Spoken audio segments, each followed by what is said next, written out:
ইয়া আইয়ুহাল্লাযীনা আমানু তুবু ইলাল্লাহি তাওবাতান নাসুহা।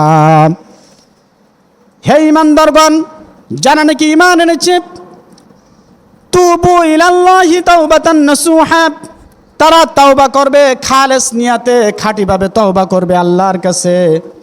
আসা রব্বুকুম আইয়ুকাফিরা আনকুম সাইয়্যাতিকুম ওয়া ইউদখিলকুম জান্নাতিন তাজরি মিন তাহতিহাল আনহার। আল্লাহ রাব্বুল আলামিন বলেন, যারা নাকি ঈমান এনেছে তারা যদি আমি আল্লাহ রাব্বুল আলামিনের কাছে অপরাধ করার পরে তওবা করে, আমি সেই অপরাধকে বিলোপ করে দেই, আর তাদের জন্য এমন একটি জান্নাতের ব্যবস্থা রেখেছি যে জান্নাতটা নাকি যার নিচ দিয়ে ঝর্ণা প্রবাহিত হয়। কি রেখেছি? যারা অপরাধ করার পরে আমি আল্লাহ রাব্বুল আলামিন আমার কাছে তওবা করেছে, ক্ষমা চেয়েছে, আমি তাদের ক্ষমা করে দেই এবং তাদের জন্য সেই জান্নাতের ব্যবস্থা রেখেছি যার নিচ দিয়ে ঝর্ণা প্রবাহিত হয়। সুবহানাল্লাহি বিহামদিহি। এরপর আল্লাহ রাব্বুল আলামিন পবিত্র কালামুল্লাহর ভিতরে তিনি বলছেন, ওয়াকুল লিল মুমিনাতি ইয়াগুদুদনা মিন আবসারিহিন্না ওয়া ইয়াহফাজুনা ফুরুজাহুন্না ওয়া লা ইউবদিনা জিনাতাহুন। আল্লাহ রাব্বুল আলামিন বলেন, হে নবী, আপনি মুমিন মহিলাদেরকে বলে দিন তারা যেন তাদের চোখকে নিচু রাখে, তাদের লজ্জাস্থানকে যেন হেফাজত করে, আর সাজসজ্জা করে যেন মানুষদের সামনে যেন তারা দেখে না বেড়ায়। তাহলে আমাদের পরিবারের স্ত্রীদেরকে, মেয়েদেরকে, এটি আমাদের দায়িত্ব। আমরা এখান থেকে কোরআনের কথা শুনি যে আমরা বাড়িতে যে আমাদের স্ত্রীদেরকে, মহিলাদেরকে আমরা বলবো তাদের চোখ যেন নিচের দিকে থাকে এবং লজ্জাস্থানকে যেন তারা হেফাজত করে। আর 3 নাম্বার হলো যে সাজসজ্জা করে যেন মানুষদেরকে না দেখায়। কিন্তু আমরা কি করি? আমার বউটা কেমন সুন্দর দেখতে, তার জন্যে ঠোঁটটা পালিশ করি এবং নিজের মেকআপ করে নিজের বউকে সাজসজ্জা করে মানুষদের সামনে দেখায় যে আসলে আমার একটা বউ আছে, তোমরা দেখো যে কত সুন্দর দেখতে। মানুষদেরকে দেখানো এটি একটি জেনার কাজ। এটি কিসের কাজ? এটি খারাপ কাজ। এজন্য নিজের স্ত্রীদেরকে পরপুরুষদের দেখানো সম্পূর্ণ হারাম, সম্পূর্ণ নাজায়েজ। দেখানো যাবে? দেখানো যাবে? আমাদেরকে হিসেব দেওয়া লাগবে আল্লাহর কাছে। আমার স্ত্রী যদি নামাজ না পড়ে, বেপর্দায় চলাফেরা করে, সাজসজ্জা করে মানুষদের আমরা দেখাই, তার হিসাবও আমাকে দেওয়া লাগবে। এজন্য সেইটার ব্যাপারে আমরা গুরুত্ব দেব। আল্লাহ রাব্বুল আলামিন বলেন, আফালা ইয়াতুবুনা ইলাল্লাহি ওয়া ইয়াস্তাগফিরুনাহু ওয়াল্লাহু গফুরুর রহিম। তবে কি তারা আল্লাহর নিকটে তওবা করবে না, ক্ষমা চাইবে না? কিন্তু আল্লাহ তো ক্ষমাশীল এবং তিনি বড় মেহেরবান। এই পথটাও তো আল্লাহ তাআলা আমাদেরকে দেখাই দিলেন না? আমরা যদি কোনো গুনাহ করে বসি, তাহলে আল্লাহ রাব্বুল আলামিন একটি সোজা পথ আমাদেরকে দেখাই দিলেন যে আমরা গুনাহ করে বসলাম, আমরা তওবা করে আল্লাহর কাছে যদি আমরা ক্ষমা চাই, তিনি বড় ক্ষমাশীল এবং তিনি মেহেরবান। তিনি দয়া করে, অনুগ্রহ করে আল্লাহ রাব্বুল আলামিন আমাদেরকে ক্ষমা করে দেবেন। এজন্য আমরা রমজান মাসে তওবা করব, বেশি বেশি তওবা ইস্তিগফার পড়ে খাঁটি খালেস নিয়াতে তওবা করে আমরা রমজানের পর থেকে 11 মাস পর্যন্ত যে সারা বছর সময় থাকবে, এই সময়টাতে যেন আমাদের নামাজ, আমাদের কোরআনের যে নির্দেশনা আছে সেই নির্দেশনা অনুসারে যেন আমরা চলতে পারি। আল্লাহ রাব্বুল আলামিন বলেন, ইন্নামাত তাওবাতু আলাল্লাহি লিল্লাযীনা ইয়া'মালুনাস সুআ বিজাহালাতিন থুম্মা ইয়াতুবুনা মিন করিবিন ফাউলাইকা ইয়াতুবুল্লাহু আলাইহিম ওয়া কানা আল্লাহু আলিমান হাকীমা। আল্লাহ রাব্বুল আলামিন বলেন, ইন্নামাত তাওবাতু আলাল্লাহি, জেনে রাখো আল্লাহর কাছে একমাত্র তাদের ওই তওবা কবুল হতে পারে যারা নাকি না জেনে কোনো খারাপ কাজ করে বসে। ইয়ামালুনা সুআ বিজাহালাতিন সুম্মা ইয়াতুবুনা, অতঃপর আল্লাহর কাছে তওবা করে। মিন করিবিন ফাউলাইকা ইয়াতুবুল্লাহু আলাইহিম, আল্লাহ রাব্বুল আলামিন এ ধরনের লোকদের তওবা তিনি কবুল করেন যারা না জেনে হঠাৎ করে যারা খারাপ কাজ করে বসে, আর তারা সাথে সাথেই আল্লাহর কাছে যদি তওবা করে আল্লাহ রাব্বুল আলামিন তাদের তওবা তিনি কবুল করে নেন। ওয়া কানা আল্লাহু আলিমান হাকীমা, আল্লাহ রাব্বুল আলামিন তিনি হচ্ছেন জ্ঞানী, তিনি হচ্ছেন বুদ্ধিমান, তিনি প্রজ্ঞাময়। সেই আল্লাহ রাব্বুল আলামিনের কাছে আমরা যদি হঠাৎ করে কোনো খারাপ কাজ করে বসি, তাহলে আমরা সাথে সাথেই আমরা আল্লাহর কাছে তওবা করব। তওবা করলে আল্লাহ রাব্বুল আলামিন আমাদের তওবা তিনি কবুল করে নেবেন। এরপরে আল্লাহ রাব্বুল আলামিন বলেন, ওয়ালাইসাতিত তাওবাতু লিল্লাযীনা ইয়া'মালুনাস সাইয়্যাতি হাত্তা ইযা হাদারা আহাদাহুমুল মাউত ক্বালা ইন্নী তুবতুল আনা ওয়ালাল্লাযীনা ইয়ামুতুনা ওয়া হুম কুফফার উলাইকা আ'তাদনা লাহুম আযাবান আলীমা।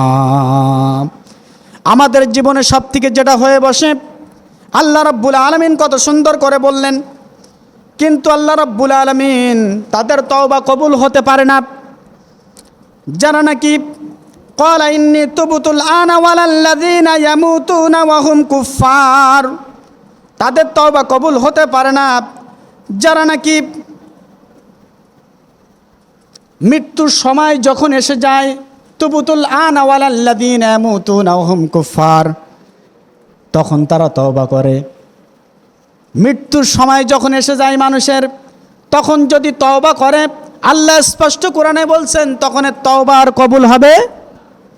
মৃত্যুর যন্ত্রণা যখন মানুষের এসে যায় তখন আর তওবা করলে হবে না। তওবা করার সময় আল্লাহ তাআলা বহুত আমাদেরকে দিয়েছেন, এই সময় যদি আমরা তওবা করতে পারি আল্লাহ কবুল করে নেবেন। কিন্তু যখন আমার শক্তি থাকবে না, সামর্থ্য থাকবে না, যখন মৃত্যুর যন্ত্রণায় মানুষ কাতরাতে থাকবে, আল্লাহ রাব্বুল আলামিন তখন যতই আমরা তওবা করি আল্লাহ রাব্বুল আলামিন তওবা কবুল করবে না। যেমন পশ্চিম দিক থেকে যখন সূর্য উঠবে তখন আল্লাহ তওবা কবুল করবে না। কিয়ামত যখন চলে আসবে তখন তওবা কবুল হবে না। ঠিক মৃত্যুর যন্ত্রণা যখন তৈরি শুরু হয়ে যাবে তখন যদি আমরা তওবা করি তাহলে আমাদের তওবা হাত্তা ইযা হাদারা আহাদাহুমুল মাউত, যখন মউত এসে যায় তখন আমরা তওবা করি। কিন্তু আল্লাহ তাআলা এর থেকে ভালো সময় যখন আমরা সুস্থ ছিলাম, ভালো শক্তি, আমাদের সুন্দরভাবে আমরা কথা বলতে পারতাম, আমাদের ক্ষমতা ছিল, তখন আমরা আল্লাহর কাছে ধন্না দেই নাই, আল্লাহকে ভরসা করি নাই, আল্লাহর কাছে তওবা করি নাই। কিন্তু যখন আমার শক্তি সামর্থ্য, আমার কথা, আমার ক্ষমতা, আমার সবটা হারাই গেছে, তখন আল্লাহর কাছে আমরা তওবা করি। তখন আল্লাহ তাআলা তওবা কবুল করবেন না। আল্লাহ রাব্বুল আলামিন বলেন, والذين إذا فعلوا فاحشة أو ظلموا أنفسهم ذكروا الله فاستغفروا لذنوبهم ومن يغفر الذنوب إلا الله ولم يصروا على ما فعلوا وهم يعلمون। আল্লাহ রাব্বুল আলামিন বলেন, আল্লাযীনা ইযা ফাআলু ফাহিশাতান, যখন আমরা কোনো ফাহিশা খারাপ কাজ করি, অশ্লীল কাজ আমাদের দ্বারা যখন হয়ে যায়, আল্লাহ রাব্বুল আলামিন তিনি আমরা নিজেদের উপর যখন কোনো জুলুম করে বসি, খারাপ কাজ করে বসি, আল্লাহ রাব্বুল আলামিন বলেন সাথে সাথেই তাদের মনে হয় আমাকে আল্লাহ রাব্বুল আলামিনের কথা মনে পড়ে যায়, আমরা তার কাছেই তওবা করি, আল্লাহ রাব্বুল আলামিন তার তওবা তিনি কবুল করবেন। এজন্য আমরা খারাপ কাজ করলে সাথে সাথে আমরা তওবা করে ভালো কাজ করার চেষ্টা করব, যাতে করে আল্লাহ রাব্বুল আলামিন সময় থাকতে যেন আমাদের তওবাটা তিনি কবুল করেন। এজন্য রমজান মাস, মাহে রমজানের শেষ পর্যায়ে আমরা এই তওবা করে আল্লাহর কাছে ক্ষমা চেয়ে নেব। লাইলাতুল কদরে আমাদের জন্য একটি দোয়া আমরা বলেছিলাম, আল্লাহুম্মা ইন্নাকা আফুউন তুহিব্বুল আফওয়া ফা'ফু আন্নি। নিশ্চয় আল্লাহ রাব্বুল আলামিন তিনি ক্ষমাশীল, তিনি ক্ষমা করতে ভালোবাসেন। হে আল্লাহ রাব্বুল আলামিন, আমাকে ক্ষমা করে দাও। সামনে যে আবার লাইলাতুল কদর পাবো, আমরা সেই রাত্রিতে এই দোয়াটিও পড়বো আল্লাহর কাছে, ক্ষমা চেয়ে নেব। এই দিন আমরা তওবা করব, বেশি বেশি তওবা করে পিছনের যত গুনাহগাতা করেছি আল্লাহর কাছে তওবা করে নিষ্কলঙ্কভাবে, কোনো মানুষ যদি কুফরি করার পরেও যদি নতুন করে ঈমান এনে খালেস নিয়াতে তওবা করে ঈমানের পথে, কোরআনের পথে চলে, আল্লাহ রাব্বুল আলামিন তাকে ক্ষমা করে দেন। এজন্য কিছু কিছু মানুষ আছে, অধিকাংশ মূর্খ মানুষেরাই শুধু জিকির করতে থাকে, লা ইলাহা ইল্লাল্লাহ, লা ইলাহা ইল্লাল্লাহ। এই জিকির করে মনে করে যে আমার জীবনের সব ভালো কাজ মনে হয় এর মধ্যে আছে। কিন্তু লা ইলাহা ইল্লাল্লাহ এদিকে জিকির করতেছি, মসজিদে বসে বসে জিকির করলাম, বাইরে যেয়ে মানুষের ঘেরে একটু মাছ চুরি করলাম, একটু অবৈধ কাজ করলাম, খারাপ কাজ করলাম, সুদের সাথে জড়িত সুদ খাইলাম, মানুষের হক ফাঁকি দিলাম। এদিকে আমি লা ইলাহা ইল্লাল্লাহ পড়তেছি, বলতেছি লা ইলাহা ইল্লাল্লাহ, আল্লাহ ছাড়া কোনো মাবুদ নেই, আল্লাহ ছাড়া কোনো মাবুদ নেই, আল্লাহ ছাড়া কোনো মাবুদ নেই। কিন্তু আল্লাহ রাব্বুল আলামিন এই পবিত্র কালামুল্লাহ যে লাইলাতুল কদরে তোমাদের জন্য নাজিল করলেন, এই লাইলাতুল কদরে যদি তওবা করে, যে কোরআনের মধ্যে আল্লাহ রাব্বুল আলামিন দিয়ে দিয়েছেন যে সুদ খাওয়া যাবে না, তার জন্য আমরা কোরআন থেকে জেনে নিলাম। হালাল ব্যবসা করতে হবে, হারামটা করা যাবে না, সেটাও কোরআন থেকে জানলাম। বিবাহ করার সময় মহিলাদেরকে, মেয়েদেরকে যে মোহরানা দিতে হবে, অধিকাংশ পিতারাই মোহরানা দেয় না, বলে বৌমার কাছ থেকে ক্ষমা চেয়ে নাও। কিন্তু আসলে মোহরানার ব্যবস্থা তো আল্লাহ কোরআনে দিয়েছেন, কোরআন থেকে জানলাম। প্রত্যেকটি বিষয় ইনসাফ ভিত্তিক বিচার করতে হবে। যিনি বিচার করবেন তিনি জানা সত্ত্বেও বিভিন্ন নিজের আত্মীয়দের দিকে, পিতা মাতার দিকে ঘুরাইয়ে পেঁচে বিভিন্নভাবে আমরা বিচার ফয়চাল্য করি। রমজান মাস আমাদের জন্য, মাহে রমজান এই শিক্ষা দিচ্ছে যে এই মাহে রমজান থেকে আল্লাহ রাব্বুল আলামিন আমাদের মাহে রমজানে যে কোরআন নাজিল করেছেন, এই কোরআন থেকে আমরা সর্ববিষয় জেনে নিলাম। আল্লাহ রাব্বুল আলামিন আমাদেরকে সকল বিষয়ের সঠিক পথের দিশা কোরআন দিয়ে আমাদেরকে জানাই দিয়েছেন। এজন্য আমরা যত ভুল কাজ করেছি জীবনে, সবটা আমরা এখান থেকে তওবা করে আজ থেকে নিয়াত করব, বাকি 11 মাস যেন আল্লাহ রাব্বুল আলামিন আমরা সুস্থতার সাথে কোরআন অনুযায়ী চলতে পারি। আল্লাহ রাব্বুল আলামিন আমাদেরকে তৌফিক দান করে দেন, সকলে বলে আমিন। আল্লাহ রাব্বুল আলামিন সুস্থতার সাথে আমার জীবনে সব থেকে, হয়তো পিছনের সব কথা মনে আছে কিনা জানি না, তবে এই 2025 সালে যে রমজান আমরা পেয়েছি, এর থেকে আমার জীবনে, আমার জানা সত্ত্বেও এর থেকে সুস্থতা, বরকতপূর্ণ এই দিনগুলি আমরা এমনভাবে কাটিয়ে এসেছি, রাতগুলো কাটিয়ে এসেছি, মানে নিজের শরীরের ভিতরে কোনো গ্যাস বলতে আল্লাহ তাআলা কোনো কিছুই মনে হয় আল্লাহর রহমত দিয়ে এই মাসটা সম্পূর্ণ কাটিয়ে দিয়েছেন। সুবহানাল্লাহ ওয়া বিহামদিহি। সুস্থতার সাথে প্রায় আমরা আজ 24 থেকে আজ 27টি রোজা আমরা রাখতে পারলাম, কিন্তু আল্লাহ রাব্বুল আলামিন শরীর সুস্থ রেখে দিয়েছেন। অনেক রোজায় মাহে রমজানে এমন হয় যে 2টা রোজা রাখতে পারি না, 1টা রোজা রাখতে পারি না, অসুস্থ হয়ে যায় অল্প বয়সেও। কিন্তু আল্লাহ তাআলা আমাদেরকে এমন একটি সুযোগ করে দিয়েছেন, এই রমজানে ভালো সময় পেয়েছি। তারাবির যেমন গুরুত্ব দেই, রোজার যেমন গুরুত্ব দেই, বাকি আগামী যে 12 মাস আমরা 11 মাস সময় পাইব, সেই সময় যেন আমরা ছুটি না নেই নামাজ থেকে। বেশিরভাগ যুবক ভাইরা যেন নামাজ থেকে ছুটি না নেই। রমজান মাস পড়ার পরে বাকি 11 মাস আমরা ছুটি নেই। এই ছুটিটা আল্লাহ রাব্বুল আলামিন আমাদের জন্য দিয়েছেন নাকি? ছুটি দেন নাই। আমরা গুরুত্ব দিয়ে বাকি 11 মাস আমরা নামাজ আদায় করব। ঈদের নামাজও কিন্তু ফরজ না, তারাবির নামাজ কিন্তু ফরজ না, তাহাজ্জুদের নামাজ ফরজ না, লাইলাতুল কদর ফরজ না। এগুলোর হিসাবকে আল্লাহ নেবেন? হিসাব নেবেন ফরজ নামাজের। ফরজ নামাজের গুরুত্ব না দিলে আল্লাহর কাছে হিসাব দেওয়া লাগবে। আর সময় মতো নামাজ পড়তে পারলেই ক্বালাস সালাতু আলা মাওয়াকিতিহা, জান্নাতের নিকটবর্তী হওয়া যাবে। সুবহানাল্লাহি ওয়া বিহামদিহি। আল্লাহ তাআলা আমাদের যেন বাকি 11 মাস যেন যুবক ভাইরা এবং সকল মুসলিম বৃন্দ আমরা যেন, সকল মুসলমান ভাইরা যেন একই সাথে যেমনিভাবে এখন আমরা জুমার দিন অথবা ওয়াক্তীয় নামাজের সময় যেমনি আমরা আসি, তেমনি যেন বাকি 11 মাস আমরা যেখানে থাকি, যে অবস্থায় থাকি, আমরা যেন নামাজ আদায় করতে পারি। কারণ রমজানের থেকে নামাজের গুরুত্ব অনেক বেশি। কারণ মৃত্যু না হওয়া পর্যন্ত যদি মস্তিষ্ক ঠিক থাকে তাহলে কি করতে হবে? অবস্থায়ও আমাদের নামাজ আদায় করা লাগবে। কিন্তু রমজানের ব্যাপারে অসুস্থ হলে ফিদিয়া দিলেই আমাদের হয়ে যায়। এজন্য আমরা কেউ নামাজ কাদা করব না। সম্মানিত উপস্থিতি, সম্মানিত হাজিরিন, পৃথিবীর ইতিহাসে সবথেকে গুরুত্বপূর্ণ রাত হচ্ছে লাইলাতুল কদর। সবাই বলুন কি? লাইলাতুল কদর। এর থেকে গুরুত্বপূর্ণ রাত মানবমণ্ডলীর জন্য, এই বারাকাতপূর্ণ রাত, কল্যাণময় রাত মানবমণ্ডলীর জন্য পৃথিবীর ইতিহাসে আর নাই। তার কারণ হচ্ছে আল্লাহ রাব্বুল আলামিন লাইলাতুল কদর সম্পর্কে একটি সূরা ও পবিত্র কালামুল্লাহর ভিতরে তিনি নাজিল করেছেন। জোরে বলুন সুবহানাল্লাহি বিহামদিহি।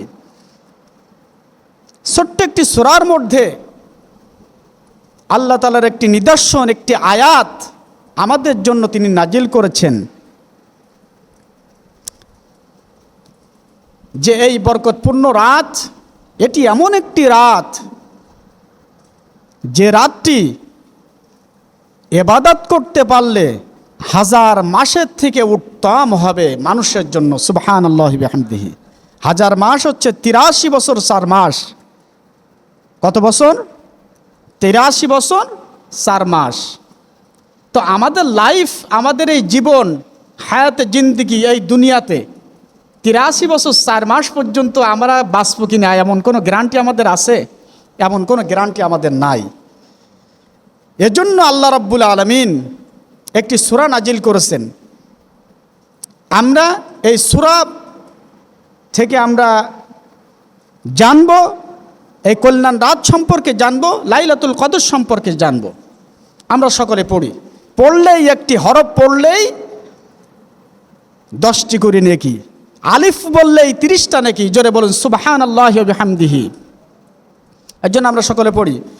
আউযু বিল্লাহি মিনাশ শাইতানির রাজিম। বিসমিল্লাহির রহমানির রহিম। ইন্না আনজালনাহু ফি লাইলাতিল কদর ওয়া মা আদরাকা মা লাইলাতুল কদর। লাইলাতুল কদরি খায়রুম মিন আলফি শাহর।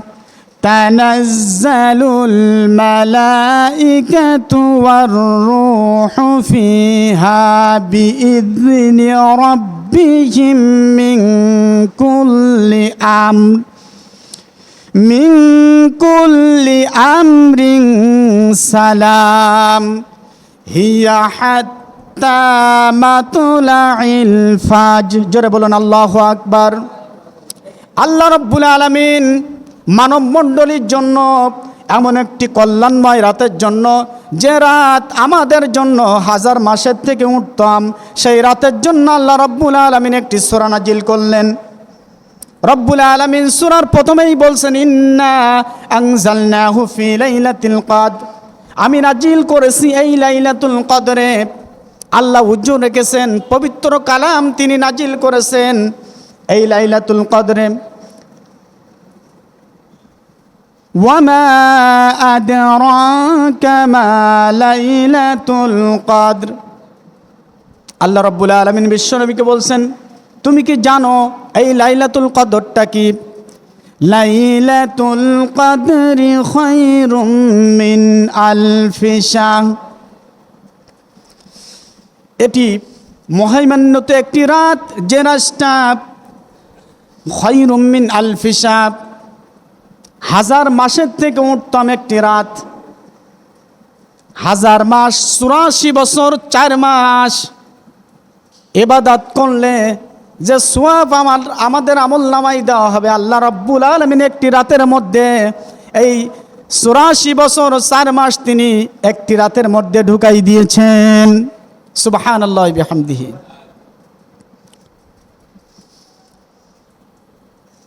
তানাজ্জালুল মালাইকাতু ওয়ার রূহু ফিহা বিইذনি রাব্বিহিম মিন কুল্লি আমরিন সালাম হিয়া হাত্তা মাতলাইল ফাজর। শুধুমাত্র এই লাইলাতুল কদর রব্বুল আলামিন বলেন, রূহুন শব্দের অর্থ হলো এখানে জিবরাইল আলাইহিস সালামকে বোঝানো হয়েছে। হযরতে জিবরাইল ফেরেশতাদেরকে নিয়ে এই বরকতপূর্ণ রাতে তিনি এই পৃথিবীতে নেমে আসেন। আল্লাহ দা আদেশ ক্রমে এই পৃথিবীতে আসেন। আসার পরে যেখানে মানুষ জিকির আজগার করে, নামাজ আদায় করে, সওয়াবের কাজ করতে থাকে, একজন আরেকজনকে কোরআন শোনাতে থাকে, একজন আরেকজনকে কোরআনের অর্থ শোনাতে থাকে, একজন আরেকজনকে কোরআনের ব্যাখ্যা শোনাতে থাকে, একজন আরেকজনকে বিভিন্ন মাসলা মাসাইল আরেকজনকে শোনাতে থাকে। এই জায়গায় জিবরাইল আলাইহিস সালাতু ওয়াস সালাম ফেরেশতাদেরকে নিয়ে তাদেরকে ঘিরে ফেলেন। যারা জিকির করতেছে, আল্লাহকে স্মরণ করতেছে, তাদেরকে ঘিরে ফেলেন। যারা নফল নামাজ আদায় করতেছে তাদেরকেও তিনি ঘিরে ফেলেন। এরপরে যারা কোরআন পড়তেছে তাদেরকেও ঘিরে ফেলেন। যারা কোরআন আরেকজনকে শোনাচ্ছে, ব্যাখ্যা শোনাচ্ছে, অর্থ শোনাচ্ছে, তাদেরকেও তিনি ঘিরে ফেলেন। এই বরকতপূর্ণ রাত আল্লাহ রাব্বুল আলামিন ফেরেশতাদের দিয়ে এই মানব মণ্ডলীকে তিনি বেষ্টনী করে রাখেন। জোরে বলুন সুবহানাল্লাহ। এটি কল্যাণময় আমাদের জন্য গুরুত্বপূর্ণ রাত। লাইলাতুল কদরের থেকে আর গুরুত্বপূর্ণ রাত আমাদের জন্য হতে পারে না। এই রাতে সবথেকে গুরুত্বপূর্ণ হচ্ছে আমার আল্লাহ রাব্বুল আলামিন মানব মণ্ডলীর এই হেদায়েতের পথ, সঠিক পথ দেখানোর জন্য আমাদের জন্য আল্লাহ রাব্বুল আলামিন নাজিল করেছেন। সেটার নাম কি? সেটার নাম পবিত্র কালামুল্লাহ আল কুরআন, পবিত্র কুরআন শরীফ। জোরে বলুন সুবহানাল্লাহি বিহামদিহি। আল্লাহ রাব্বুল আলামিন লাইলাতুল কদরে লাউহে মাহফুজ থেকে তিনি পবিত্র কালামকে প্রথম আসমানে তিনি নাজিল করেন লাউহে মাহফুজ থেকে, যেখানে আল্লাহ রাব্বুল আলামিন এই পবিত্র কালাম সংরক্ষিত রেখেছেন। এই পৃথিবীর কোনো মানুষ যদি কোরআনকে ভুল বানাতে চায়, কোরআনের আইনকে বাতিল করতে চায়, কোরআনকে পরিবর্তন করতে চায়, আল্লাহ রাব্বুল আলামিন বলেন লা মুবাদ্দিলা লিকালিমাতি। এই কোরআনকে পরিবর্তন করার ক্ষমতা এই পৃথিবীর কারো নাই। আছে? 30টি পারা 6666টা আয়াত আল্লাহ রাব্বুল আলামিন নাজিল করলেন। পৃথিবীর কোনো মানুষের এখনো ক্ষমতা হয় নাই যে কোরআনকে পরিবর্তন করা, নতুন কিছু তৈরি করা। এজন্য আল্লাহ রাব্বুল আলামিন বিশ্বনবী সাল্লাল্লাহু আলাইহি সাল্লামকে তিনি বলেছিলেন কাফেরদেরকে বলার জন্য সূরা বাকারা, ওয়া ইন কুনতুম ফি রাইবিম মিম্মা নাযালনা আলা আবদিনা ফাতু বিসূরাতিম মিন মিথলিহি ওয়াদউ শুহাদাকুম মিন দুনিল্লাহি ইন কুনতুম সাদিকিন। আমার সহযোগিতা ছাড়া কোনো মানুষের ক্ষমতা আছে একটি ছোট্ট সূরা বানিয়ে আমাকে দেখাতে পারে? আজ পর্যন্ত পৃথিবীর কোনো মানুষের ক্ষমতা হয় নাই। সেই কোরআনটা আমরা এই সৃষ্টি মানুষের জন্য আল্লাহ রাব্বুল আলামিন দিয়েছেন। মানুষের হেদায়েতের পথ, সত্য মিথ্যার পার্থক্যকারী হিসেবে কোরআন এসেছে, আমাদের পথটা দেখাই দেবে। আমাদেরকে সৃষ্টি করেছেন আল্লাহ কিভাবে, সেটিও সেই কোরআন থেকে আমরা জেনেছি। আল্লাহ রাব্বুল আলামিন বলেন পৃথিবীর মানুষের জন্য যে রূহ তৈরি করলাম, এই রূহ আমি আল্লাহ রাব্বুল আলামিন আমার কাছে ছিল। হাল আতা আলাল ইনসানি হিনুম মিনাদ দাহরি লাম ইয়াকুন শাইআম মাযকুরা। কোনো উল্লেখযোগ্য বিষয়বস্তু হিসাবে আমরা ছিলাম না, আমরা কোনো মানুষ ছিলাম না, কিন্তু আল্লাহ রাব্বুল আলামিন রূহের জগৎ থেকে আমাদেরকে পৃথিবীতে মানুষ হিসাবে তুম্মা নুখরিজুকুম তিফলা, মায়ের পেটের ভিতর থেকে বাচ্চার আকারে মানুষের আকৃতি দিয়ে মানুষ হিসেবে আল্লাহ তাআলা সৃষ্টি করেছেন। জোরে বলুন সুবহানাল্লাহি বিহামদিহি। এবং সকল সৃষ্টির মধ্যে ওয়ালাকাদ কাররামনা বানি আদম, আদম সন্তানকে আল্লাহ রাব্বুল আলামিন বিরাট মর্যাদা সম্মান দিয়ে সৃষ্টি করেছেন। জোরে বলুন সুবহানাল্লাহি বিহামদিহি। কিন্তু আল্লাহর সাথে যারা বিরোধিতা করবে, আল্লাহ তাদেরকে আবার কি করতে পারেন? সম্মানহানি করতে পারেন, পারেন না? তিনি আবার সম্মান দিতেও পারেন, আবার কেড়ে নিতেও পারেন। সে আল্লাহ রাব্বুল আলামিন শুধুমাত্র আমাদেরকে সৃষ্টি করেন নাই, এই যে মুখ দিয়ে কথা বলতেছি, এই কথা বলাটাও তিনি আমাদেরকে শিখাই দিয়েছেন। আল্লামাল কুরআনা খালাকাল ইনসানা আল্লামাহুল বায়ান। আর রহমান তিনি আমাদেরকে দয়া করে অনুগ্রহ করে তিনি পৃথিবীতে পাঠাই দিলেন। আল্লামাল কুরআন, কোরআনের শিক্ষা দিলেন। খলাকাল ইনসান, মানুষ সৃষ্টি করলেন। আল্লামাহুল বায়ান, এই যে কথা বলতেছি, এই বায়ান, এই যে মুখ দিয়ে উচ্চারণ করতেছি, এটি এই বরকতটা, এই কথা বলার যে শক্তি কে দিয়েছেন? আল্লাহ রাব্বুল আলামিন কথা বলা শিখাই দিয়েছেন। অনেক মানুষ আছে কথা বলতে পারে না, এজন্য আমরা আল্লাহ তাআলার কাছে কৃতজ্ঞতা প্রকাশ করি না। আল্লাহ রাব্বুল আলামিন বলেন, এই রমজান মাসে জান্নাতের দরজাগুলি খুলে দেওয়া হয়, জাহান্নামের দরজাগুলি আল্লাহ রাব্বুল আলামিন তিনি বন্ধ করে দেন। আর শয়তানদেরকে আল্লাহ রাব্বুল আলামিন তিনি বন্দি করে রাখেন, আটক করে রাখেন। এমন একটি গুরুত্বপূর্ণ রাত আমাদের জন্য এখন সামনে আছে। তার কারণ হচ্ছে লাইলাতুল কদর খোঁজ করতে বলা হয়েছে। 21, 23, 25, 27 আর 29 আমাদের জন্য সামনে এখন লাইলাতুল কদরের রাত আছে। আমরা যদি প্রকৃত মুমিন বান্দা হই, যে রাতটি আমরা পাবো কদরের জন্য, এই রাতটি আমরা সারা রাত ইবাদত করার চেষ্টা করব। কারণ এই রাত্রে আল্লাহ রাব্বুল আলামিন আমাদের জন্য কোরআন নাজিল করেছেন। কোরআন নাজিল করেছেন এই রাত্রিতে। পবিত্র কালাম থেকে আমরা সব কিছু জেনেছি, এমন কোনো কিছু নাই, অধিকাংশ বিষয় আমরা কোরআন থেকে জেনেছি না? আমরা এটাও জেনেছি যে জাহান্নামের নিকটবর্তী অর্থাৎ জান্নাতের নিকটবর্তী হওয়া যায়, এমন কথা আমরা জেনেছি না? কিন্তু আসলে কি আমরা সেটাকে গুরুত্ব দিই? জান্নাতের নিকটবর্তী হওয়া যায়। আল্লাহ রসুলকে প্রশ্ন করা হয়েছে, জান্নাতের নিকটবর্তী হওয়া যাবে কি দিয়ে? ক্বালা সালাতু আলা মাওয়াকিতিহা, জোরে বলুন সুবহানাল্লাহি বিহামদিহি। সময় মতো নামাজ আদায় করা। পৃথিবীর মানুষ এত হতভাগা যে তারা ফরজ নামাজ যেটার হিসাব আল্লাহর কাছে দেওয়া লাগবে সেইটার বিষয় কোনো গুরুত্ব নাই। কিন্তু রমজান মাস যখন আসে, ইফতারি করার পরে খাওয়া দাওয়া করে তারাবির জন্য কিন্তু আমরা এসেই, তারাবির নামাজ কিন্তু ফরজ না, ফরজ, কিন্তু তারপরেও আমরা ফরজটার অত গুরুত্ব দিই না। কিন্তু রমজান মাস যখন তারাবির সময় হয় তখন খাওয়া দাওয়া করে দ্রুত তারাবির জন্য চলে আসি। কিন্তু আসলে যে 5 ওয়াক্ত নামাজের জন্যে আল্লাহর কাছে হিসাব দেওয়া লাগবে। আর আল্লাহ রাব্বুল আলামিন বলেছেন জান্নাতের নিকটবর্তী হওয়া যাবে সময় মতো নামাজ পড়লে। সময় মতো নামাজ হচ্ছে ফরজের যখন সময় হবে তখন ফজরের সময়, জোহরের যখন সময় হবে জোহরের সময় মতো, আর আসরের যখন, একইভাবে মাগরিব এবং ঈশা এই যখন সবাই হয়ে যাবে তখন সেই সময় মতো নামাজ আদায় করা।